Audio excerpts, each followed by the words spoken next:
ಹಳೆಯ ಚಿನ್ನದ ಒಡವೆನ ಅಧಿಕ ಬೆಲೆಗೆ ಮಾರಬೇಕೆ? ಅಂದ್ರೆ ಆಟಿಕಾಗೆ ಕಾಲ್ ಮಾಡಿ 8880300300. Attica gold company. ಇದೇ ವಿಚಾರವಾಗಿ ಇವತ್ತು ರೈತರ ವಿರುದ್ಧವಾಗಿ ಗಿಡ ಹಿಡ್ಕೊಂಡಿದ್ದೀವಿ. ನೀನು ಸುಪ್ರೀಂ ಕೋರ್ಟಿನ ಆದೇಶದ ಪ್ರಕಾರ ರೈತರನ್ನ ಒಪ್ಪಿಗೆ ಪಡೆದುಬಿಟ್ಟು ಯಾವುದೇ ಒಂದು ಲ್ಯಾಂಡ್ ಎಕ್ವಿಸಿಷನ್ ಪ್ರೋಸೆಸ್ ಮಾಡಬೇಕು ಅಂತೇಳಿ ಜಡ್ಜ್ಮೆಂಟ್ಸ್ಗಳು ಕೂಡ ಆಗಿದೆ.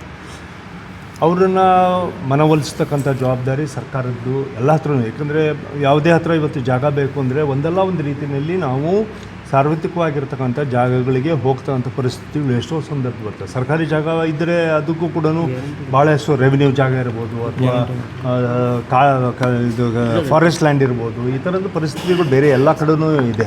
ಗೋಮಾಳನ ಎಷ್ಟೋ ಹತ್ರ ನಾವು ರೆವಿನ್ಯೂ ಲ್ಯಾಂಡ್ ಅಂತ ಕನ್ಸಿಡರ್ ಮಾಡಿದರೂ ಕೂಡ ಅದನ್ನು ಜನಗಳ ಒಪ್ಪಿಗೆ ಪಡೆದೇ ನಾವು ಇವತ್ತು ಮುಂದಕ್ಕೆ ಹೋಗ್ತಕ್ಕಂಥ ಪರಿಸ್ಥಿತಿ ಇದೆ. ಇಂಥ ಸಂದರ್ಭದಲ್ಲಿ ಬಿಡದಿನಲ್ಲಿ ಇವತ್ತು ದೊಡ್ಡ ಒಂದು ರೈತರ ಹೋರಾಟ ನಡೀತಾ ಇದೆ. ಅದು not related to any of the political ಈಕ್ವೇಷನ್ಸಿಗೆ ಕುಮಾರಸ್ವಾಮಿ ಅವರು ಮತ್ತು ಡಿ ಕೆ ಅವರ ಪರ ವಿರುದ್ಧ ನಾನು ಹೇಳೋಕ್ಕೆ ಹೋಗೋದಿಲ್ಲ.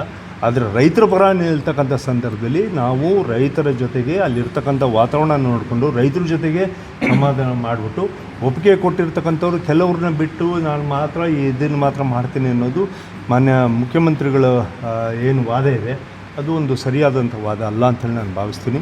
ಅವರೆಲ್ಲರೂ ಸಾಮೂಹಿಕವಾಗಿ ಅವ್ರದ್ದೇ ಅಕ್ಕಪಕ್ಕದ ಕ್ಷೇತ್ರಗಳು ಇವೆಲ್ಲವೂ ಕೂಡ ಅವರನ್ನು ಕರೆಸಿ ಕೂತು ಎಷ್ಟೋ ಸಂದರ್ಭದಲ್ಲಿ ಆಗಿದ್ದಾವೆ. ಈ ಥರ ಆಗದೇ ಇರತಕ್ಕಂಥದ್ದು ಆಗಿದ್ದಾವೆ.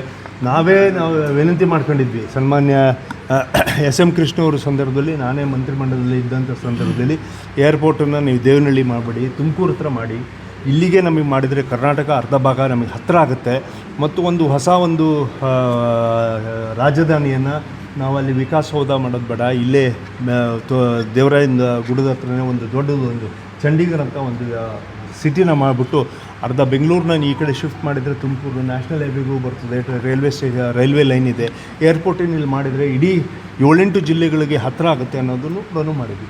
ಬಟ್ ಕಾಲ ಇವತ್ತು ಹೇಗಾಗಿ ಅಂದರೆ ಇವತ್ತಲ್ಲಿ ಲಾಕ್ ಆಗೋಗಿದೆ. ಆ ಕಡೆ ಹೊಸೂರು ಲಾಕ್ ಆಗಿದೆ, ಈ ಕಡೆ ದೇವನಹಳ್ಳಿ ಲಾಕ್ ಆಗಿದೆ.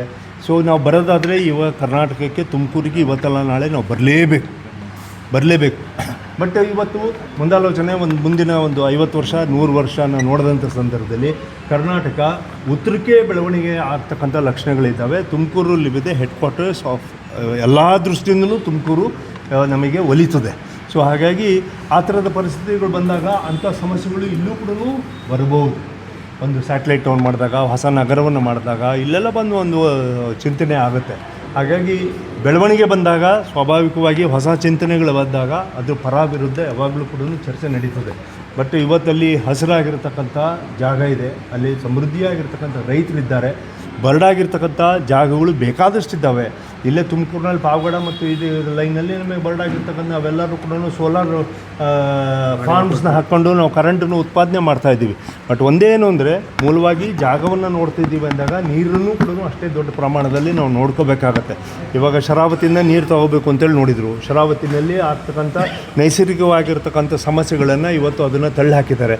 ಬಟ್ ನೀರಿಲ್ದಂಗೆ ನಾವು ಕ್ಯಾಪಿಟಲ್ ಸಿಟಿನ ಅಥವಾ ಯಾವುದೇ ಒಂದು ಇದನ್ನು ಮಾಡೋದಕ್ಕೆ ಆಗೋದಿಲ್ಲ. ಹಾಗಂತ ಹೇಳ್ಬಿಟ್ಟು ನಮಗೆ ಎತ್ತಿನಹೊಳೆಯಿಂದ ನಮಗೆ ತುಮಕೂರುವರೆಗೂ ನೀರು ಬರ್ತದೆ ಅಂತ ನಾವು ಎಷ್ಟು ವರ್ಷದ ಹೋರಾಟ ಮಾಡ್ತಾಯಿದ್ದೀವಿ.